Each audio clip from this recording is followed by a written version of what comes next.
Richard Feynman. Richard Phillips Feynman was an American theoretical physicist, known for his work in the path integral formulation of quantum mechanics, the theory of quantum electrodynamics, the physics of the superfluidity of supercooled liquid helium, as well as his work in particle physics for which he proposed the Parton model. For contributions to the development of quantum electrodynamics, Feynman received the Nobel Prize in Physics in 1965 jointly with Julian Schwinger and Sin-Itiro Tomonaga. Early life. Feynman was born on May 11, 1918, in Queens, New York City, to Lucille Ney Phillips, a homemaker, and Melville Arthur Feynman, a sales manager originally from Minsk in Belarus, then part of the Russian Empire. Feynman was a late talker, and did not speak until after his third birthday. As an adult he spoke with a New York accent strong enough to be perceived as an affectation or exaggeration, so much so that his friends Wolfgang Pauli and Hans Bethe once commented that Feynman spoke like a bomb.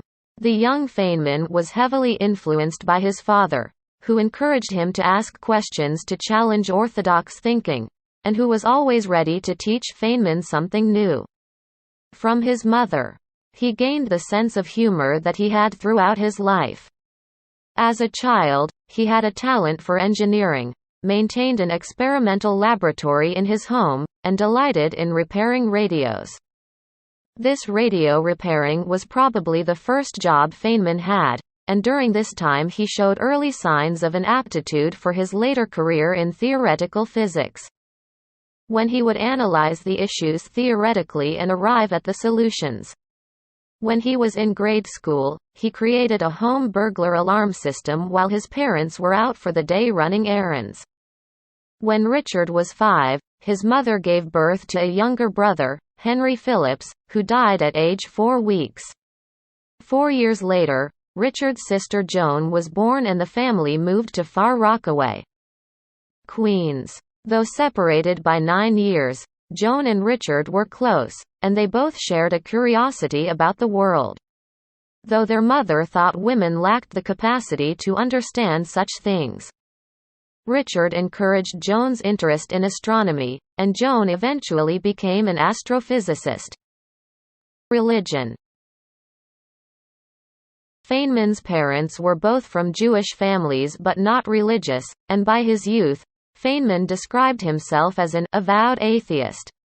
Many years later, in a letter to Tina Levitan, declining a request for information for her book on Jewish Nobel Prize winners, he stated, to select for approbation the peculiar elements that come from some supposedly Jewish heredity is to open the door to all kinds of nonsense on racial theory, adding, "At 13 I was not only converted to other religious views, but I also stopped believing that the Jewish people are in any way the chosen people." Later in his life, during a visit to the Jewish Theological Seminary, he encountered the Talmud for the first time. He saw that it contained the original text in a little square on the page, and surrounding it were commentaries written over time by different people. In this way the Talmud had evolved, and everything that was discussed was carefully recorded. Despite being impressed, Feynman was disappointed with the lack of interest for nature and the outside world expressed by the rabbis, who cared about only those questions which arise from the Talmud. Education. Feynman attended Far Rockaway High School, which was also attended by fellow Nobel laureates Burton Richter and Baruch Samuel Blumberg. Upon starting high school, Feynman was quickly promoted to a higher math class.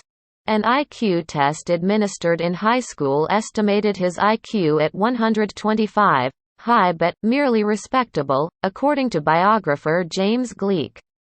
His sister Joan did better, allowing her to claim that she was smarter. Years later he declined to join Mensa International, saying that his IQ was too low. Physicist Steve Shue stated of the test, I suspect that this test emphasized verbal, as opposed to mathematical, ability. Feynman received the highest score in the United States by a large margin on the notoriously difficult Putnam Mathematics Competition exam. He also had the highest scores on record on the Math/Physics graduate admission exams at Princeton. Feynman's cognitive abilities might have been a bit lopsided. I recall looking at excerpts from a notebook Feynman kept while an undergraduate contained a number of misspellings and grammatical errors. I doubt Feynman cared very much about such things. When Feynman was 15, he taught himself trigonometry, advanced algebra, infinite series, analytic geometry, and both differential and integral calculus. Before entering college, he was experimenting with and deriving mathematical topics such as the half derivative using his own notation. He created special symbols for logarithm, sine, cosine and tangent functions so they did not look like three variables multiplied together, and for the derivative. To remove the temptation of cancelling out the d(s) in d, X, a member of the Arista Honor Society, in his last year in high school he won the New York University Math Championship. His habit of direct characterization sometimes rattled more conventional thinkers. For example, one of his questions, when learning feline anatomy, was, "Do you have a map of the cat?" referring to an anatomical chart. Feynman applied to Columbia University but was not accepted because of their quota for the number of Jews admitted. Instead, he attended the Massachusetts Institute of Technology, where he joined the Pi Lambda Phi fraternity. Although he originally majored in mathematics, he later switched to electrical engineering, as he considered mathematics to be too abstract. Noticing that he had gone too far, he then switched to physics, which he claimed was somewhere in between. As an undergraduate, he published 2 papers in the Physical Review. One of these, which was co-written with Manuel Vallarta, was entitled, "The Scattering of Cosmic Rays by the Stars of a Galaxy." Vallarta let his student in on a secret of mentor-protégé publishing. The senior scientist's name comes first.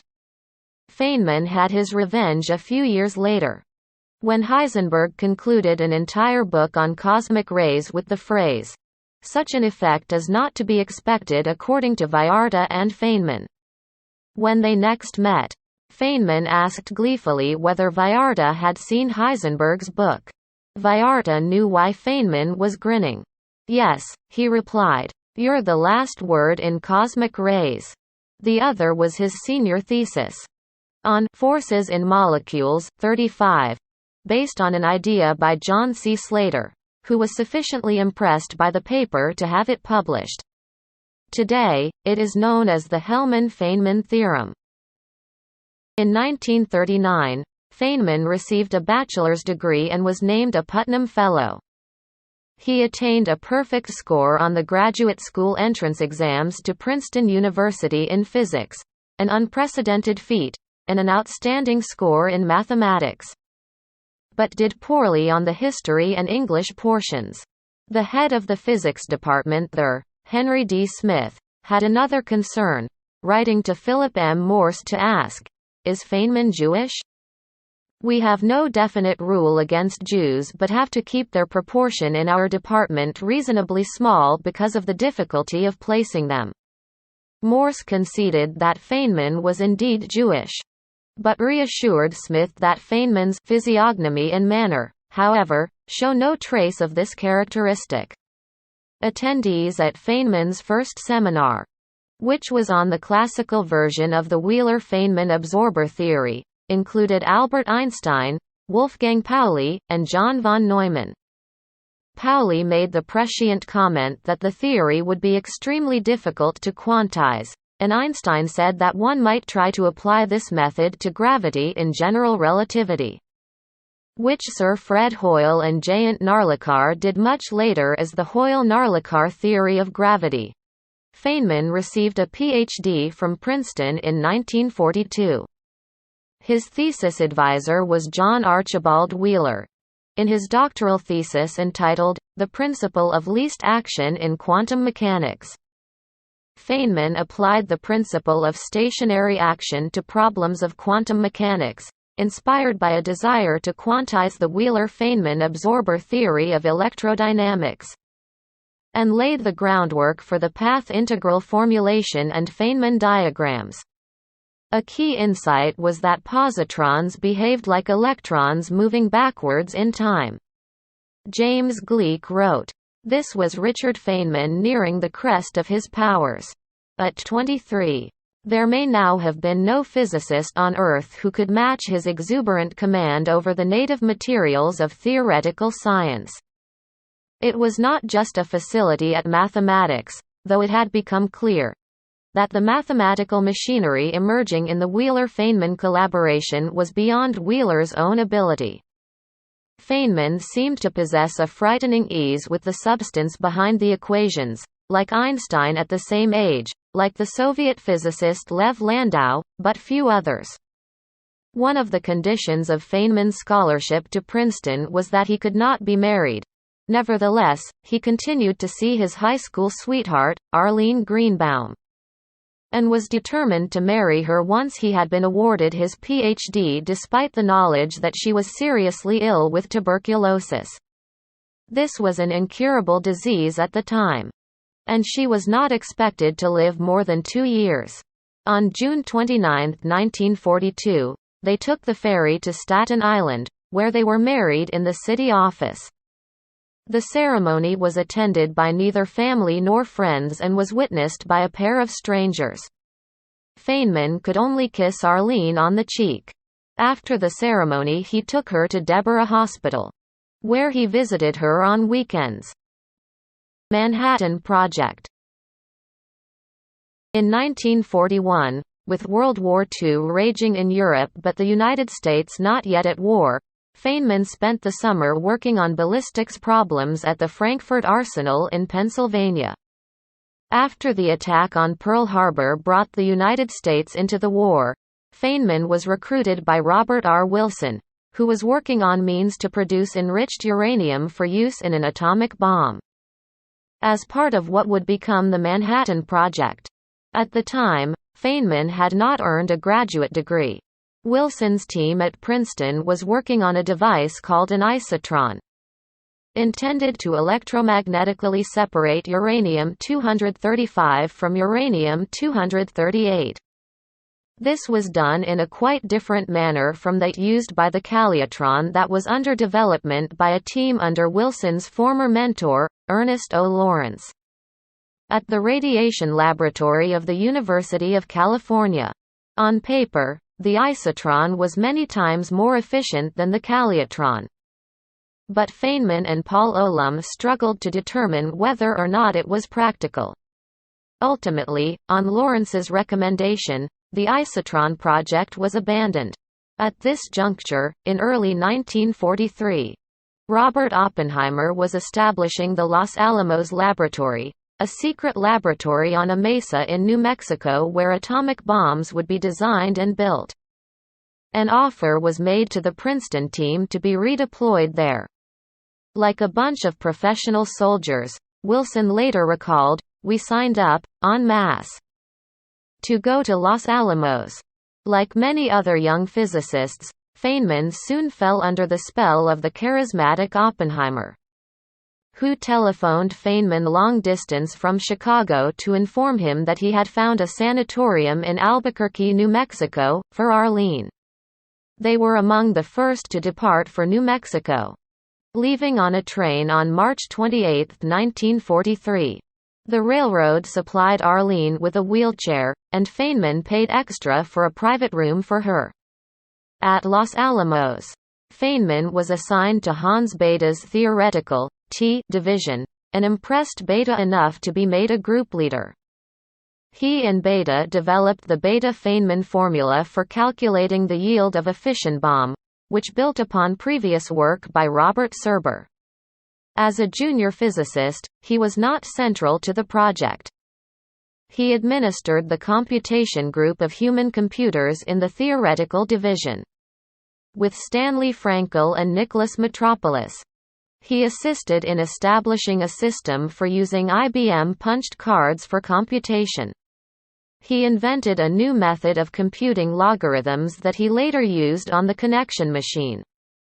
Other work at Los Alamos included calculating neutron equations for the Los Alamos water boiler, a small nuclear reactor, to measure how close an assembly of fissile material was to criticality.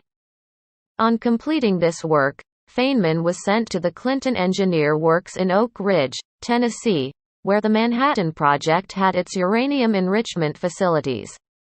He aided the engineers there in devising safety procedures for material storage so that criticality accidents could be avoided, especially when enriched uranium came into contact with water, which acted as a neutron moderator. He insisted on giving the rank and file a lecture on nuclear physics so that they would realize the dangers.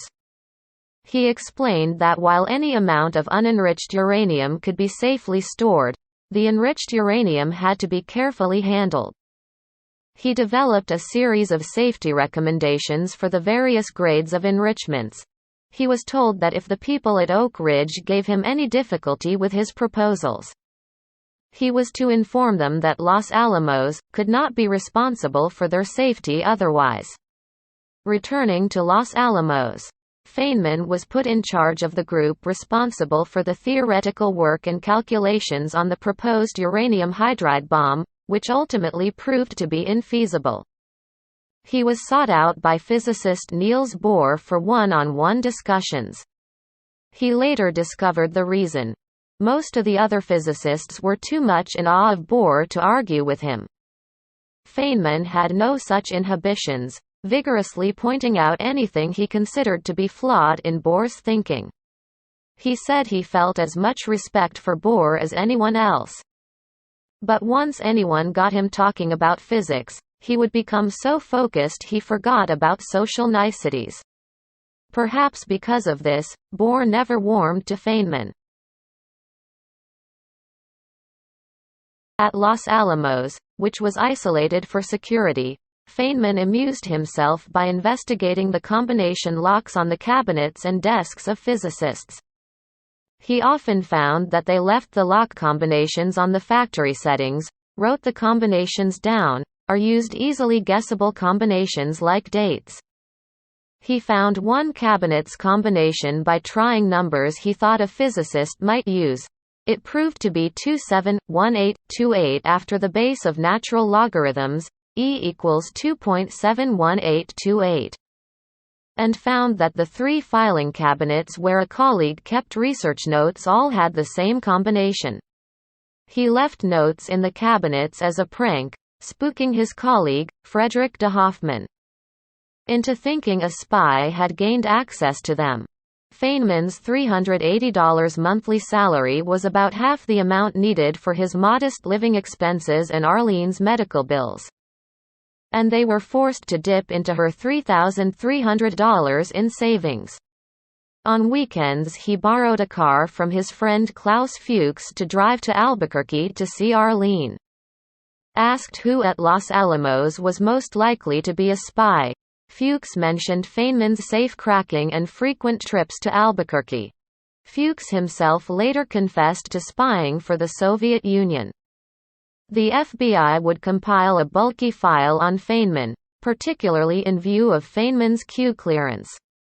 Informed that Arlene was dying, Feynman drove to Albuquerque and sat with her for hours until she died on June 16, 1945. He then immersed himself in work on the project and was present at the Trinity nuclear test. Feynman claimed to be the only person to see the explosion without the very dark glasses or welder's lenses provided, reasoning that it was safe to look through a truck windshield, as it would screen out the harmful ultraviolet radiation. The immense brightness of the explosion made him duck to the truck's floor, where he saw a temporary purple splotch. Afterimage Cornell Feynman nominally held an appointment at the University of Wisconsin-Madison as an assistant professor of physics, but was on unpaid leave during his involvement in the Manhattan Project. In 1945, he received a letter from Dean Mark Ingram of the College of Letters and Science requesting his return to the university to teach in the coming academic year. His appointment was not extended when he did not commit to returning. In a talk given there several years later, Feynman quipped, "It's great to be back at the only university that ever had the good sense to fire me." As early as October 30, 1943, Beta had written to the chairman of the physics department of his university, Cornell, to recommend that Feynman be hired. On February 28, 1944, this was endorsed by Robert Bacher, also from Cornell, and one of the most senior scientists at Los Alamos. This led to an offer being made in August 1944, which Feynman accepted. Oppenheimer had also hoped to recruit Feynman to the University of California, but the head of the physics department, Raymond T. Burge, was reluctant. He made Feynman an offer in May 1945, but Feynman turned it down. Cornell matched its salary offer of $3,900 per annum. Feynman became one of the first of the Los Alamos Laboratories group leaders to depart, leaving for Ithaca, New York, in October 1945. Because Feynman was no longer working at the Los Alamos Laboratory, he was no longer exempt from the draft. At his induction, physical Army psychiatrists diagnosed Feynman as suffering from a mental illness and the Army gave him a 4F exemption on mental grounds. His father died suddenly on October 8, 1946. And Feynman suffered from depression. On October 17, 1946, he wrote a letter to Arlene, expressing his deep love and heartbreak. The letter was sealed and only opened after his death. "Please excuse my not mailing this," the letter concluded, "but I don't know your new address." Unable to focus on research problems, Feynman began tackling physics problems, not for utility, but for self-satisfaction. One of these involved analyzing the physics of a twirling, nutating disk as it is moving through the air. Inspired by an incident in the cafeteria at Cornell when someone tossed a dinner plate in the air, he read the work of Sir William Rowan Hamilton on quaternions, and attempted unsuccessfully to use them to formulate a relativistic theory of electrons. His work during this period, which used equations of rotation to express various spinning speeds, ultimately proved important to his Nobel Prize-winning work. Yet because he felt burned out and had turned his attention to less immediately practical problems, he was surprised by the offers of professorships from other renowned universities, including the Institute for Advanced Study, the University of California, Los Angeles, and the University of California, Berkeley. Feynman was not the only frustrated theoretical physicist in the early post-war years. Quantum electrodynamics suffered from infinite integrals in perturbation theory. These were clear mathematical flaws in the theory, which Feynman and Wheeler had unsuccessfully attempted to work around. Theoreticians, noted Murray Gell-Mann, were in disgrace. In June 1947, leading American physicists met at the Shelter Island Conference. For Feynman, it was his first big conference with big men. "I had never gone to one like this one in peacetime. The problems plaguing quantum electrodynamics were discussed, but the theoreticians were completely overshadowed by the achievements of the experimentalists, who reported the discovery of the Lamb shift, the measurement of the magnetic moment of the electron, and Robert Marshak's two-meson hypothesis. Beta took the lead from the work of Hans Kramers, and derived a renormalized non-relativistic quantum equation for the Lamb shift. The next step was to create a relativistic version.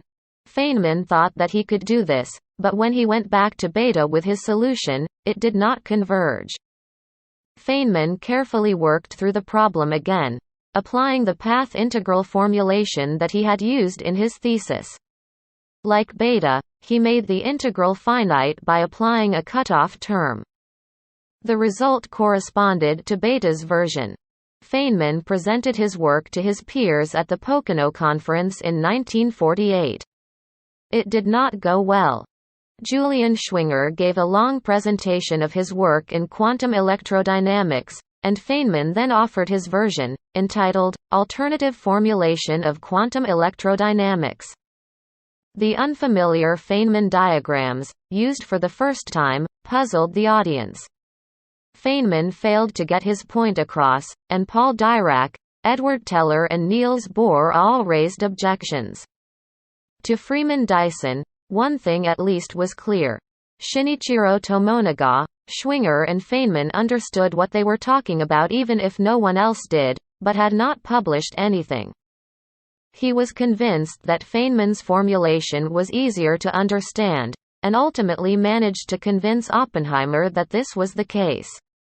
Dyson published a paper in 1949, which added new rules to Feynman's that told how to implement renormalization. Feynman was prompted to publish his ideas in the Physical Review in a series of papers over 3 years. His 1948 papers on a relativistic cutoff for classical electrodynamics attempted to explain what he had been unable to get across at Pocono. His 1949 paper on the theory of positrons addressed the Schrödinger equation and Dirac equation, and introduced what is now called the Feynman propagator. Finally, in papers on the mathematical formulation of the quantum theory of electromagnetic interaction, in 1950 and an operator calculus having applications in quantum electrodynamics, in 1951. He developed the mathematical basis of his ideas, derived familiar formulae and advanced new ones. While papers by others initially cited Schwinger. Papers citing Feynman and employing Feynman diagrams appeared in 1950, and soon became prevalent. Students learned and used the powerful new tool that Feynman had created. Computer programs were later written to compute Feynman diagrams, providing a tool of unprecedented power. It is possible to write such programs because the Feynman diagrams constitute a formal language with a formal grammar.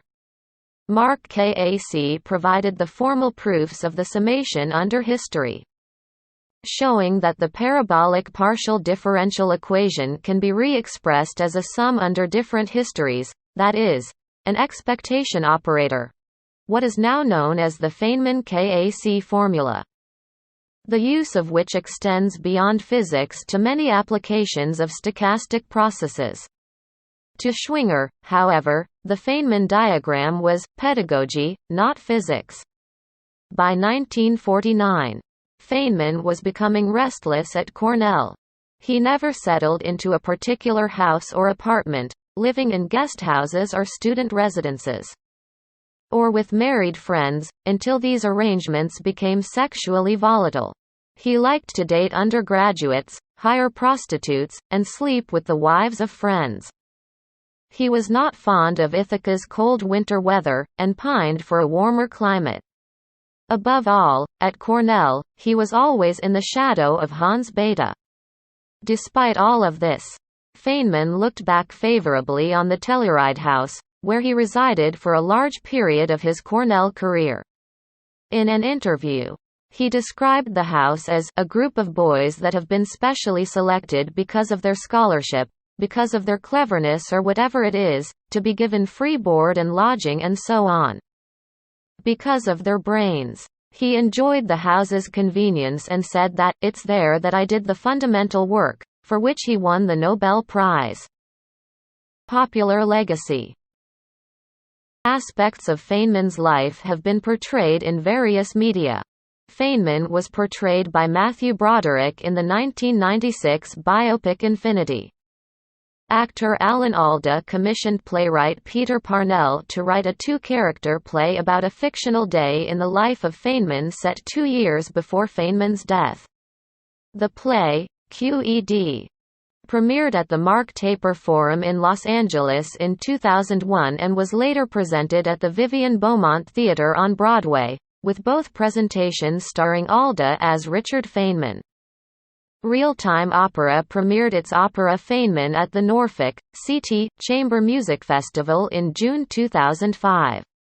In 2011, Feynman was the subject of a biographical graphic novel entitled simply Feynman. Written by Jim Ottaviani and illustrated by Leland Myrick.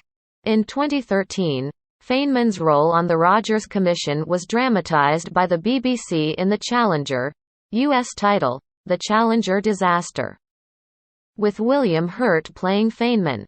Feynman is commemorated in various ways. On May 4, 2005, the United States Postal Service issued the American Scientists commemorative set of 4 37-cent self-adhesive stamps in several configurations. The scientists depicted were Richard Feynman, John von Neumann, Barbara McClintock, and Josiah Willard Gibbs. Feynman's stamp, sepia-toned, features a photograph of a 30-something Feynman and 8 small Feynman diagrams. The stamps were designed by Victor Staben under the artistic direction of Carl T. Herman. The main building for the computing division at Fermilab is named the Feynman Computing Center in his honor. A photograph of Richard Feynman giving a lecture was part of the 1997 poster series commissioned by Apple Inc. for their Think Different advertising campaign. Sheldon Cooper, a fictional theoretical physicist from the television series The Big Bang Theory, is a Feynman fan who has emulated him on various occasions, once by playing the bongo drums. On January 27, 2016, Bill Gates wrote an article, "The Best Teacher I Never Had," describing Feynman's talents as a teacher, which inspired Gates to create Project Tuva to place the videos of Feynman's messenger lectures, The Character of Physical Law, on a website for public viewing. In 2015, Gates made a video on why he thought Feynman was special. The video was made for the 50th anniversary of Feynman's 1965 Nobel Prize, in response to Caltech's request for thoughts on Feynman. At CERN, home of the Large Hadron Collider, a street on the Myron site is named Route Feynman, after the physicist. Death. In 1978, Feynman sought medical treatment for abdominal pains and was diagnosed with liposarcoma, a rare form of cancer.